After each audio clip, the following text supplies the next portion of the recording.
no car in the world that says you've made it like a convertible Jaguar XK. Think about it. A Porsche says you're a speed racer wannabe. A Corvette? Well, that's a midlife crisis. And a Mercedes? You're just trying too hard. One of my favorite features of this Jaguar is a muted roar coming out the back when you floor it. Listen to this.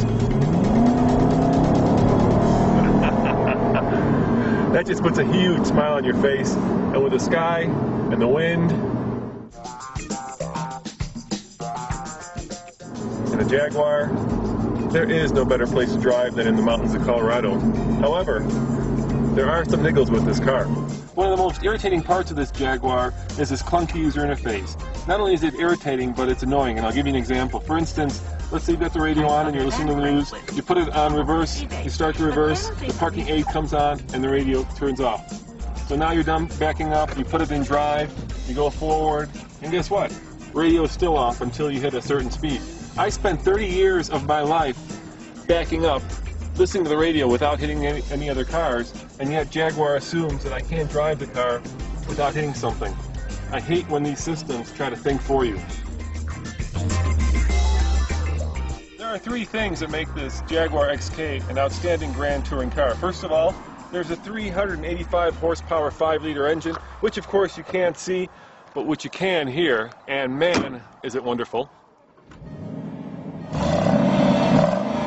There's of course the ability to push this magic button and transform this Jaguar XK from a claustrophobic car to a wonderful open-air grand tour, which in my mind is perhaps the most priceless feature of the car, and this luxurious and sumptuous interior. Seriously, this mouse fur lining is probably the most luxurious stuff I've ever felt. Jaguar needs to start a bedding collection and call it Jaguar by Jaguar, because this stuff is so shaggy.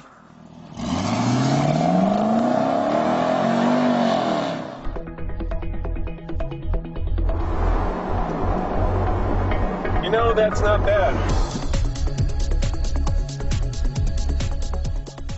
Through this section of canyon, I've driven some of the best performance cars in the world, and I have to say that the Jaguar, while it's not as sharp as a Corvette and certainly not as nimble as a Porsche, is actually pretty good with a 5-liter 385 horsepower engine over the front wheels. Jaguar has done a great job in making this car handle like a performance car, even though in general, and I think at its best, it's a grand tour.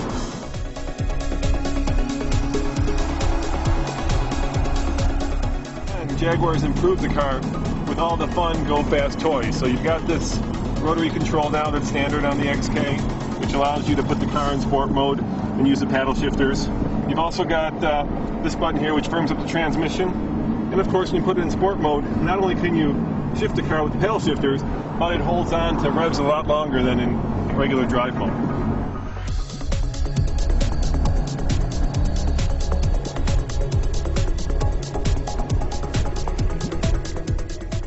On the TFL recommendation scale of buy it, lease it, rent it, or forget it, deep down in my heart, man, I really want to give this Jaguar a buy it, but because of this clunky user interface, and because here in Colorado, rear-wheel drive convertibles, and especially Jaguars, depreciate like a lead rocket, I have to give this car a lease it. I'm Micah, reporting for TFL Car and the OpenAir.com.